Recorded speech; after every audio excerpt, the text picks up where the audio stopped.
మాధవరారు suit గా మీ doubt ఏమైనా ఉంటే క్లారిటీ కావాలంటే అడగండి. ఆన్సర్లో నాలుగో ఆన్సర్ సార్. నాలుగోది సార్ మీరు చూడండి, జిఓఎంఎస్ నెంబర్ 56 ప్రకారం విశాఖపట్నంలో Raheja corp real estate private limited bill number 3 మధురవాడలో 27.1 ఎకరా 99 పైసలకు ఎలా ఇస్తారు అని అడుగుతున్నా సార్. రియల్ ఎస్టేట్ సంస్థకి వాళ్ళు అడిగింది మేము అదే, కానీ ఈ 99 పైసలు పెట్టుకొని మీరు ఉద్యోగాల పేరుతోటి డేటా సెంటర్ వచ్చింది. ఇప్పుడు మీరు ఏ చెప్పారు, బెంగళూరులో వచ్చింది, హైదరాబాద్ లో వచ్చింది, మీరు మాట్లాడితే నేను మాట్లాడాల్సి వచ్చింది. మీరు ఏదైతే చెప్పారో డేటా సెంటర్ తీసుకొచ్చారు, మేము తీసుకొచ్చి మీరు కంటిన్యూ చేశారు, మేము అప్రిషియేట్ చేస్తున్నాం మిమ్మల్ని కూడా, కాదనట్లేదు. కానీ అధ్యక్ష గూగుల్ ఆల్ఫాబెట్ కంపెనీ అధ్యక్ష 24 లక్షల స్క్వేర్ ఫీట్ ఆఫీస్ స్పేస్ రెంట్కి తీసుకొని 22,000 సీటింగ్ కెపాసిటీ తోటి అధ్యక్ష వారం క్రితమే అధ్యక్ష కర్ణాటకలో కంపెనీ పెట్టుకుంది. అదే విధంగా మనం ఎందుకు మూవ్ అవ్వలేదని అడుగుతున్నా అధ్యక్ష.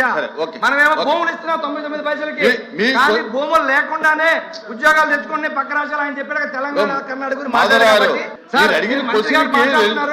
ఆంధ్ర గురించి మాట్లాడాలి, మేము ఆయన తెలంగాణ గురించి ఎందుకు మాట్లాడతాడు? ఆయన ఈ రకంగా ఉంటే కూర్చోండి నా పూర్తి అవడం ఏంటిదే, మీ పూర్తి అవడం ఏంటండి? కూర్చోండి మాధవ్ గారు. నా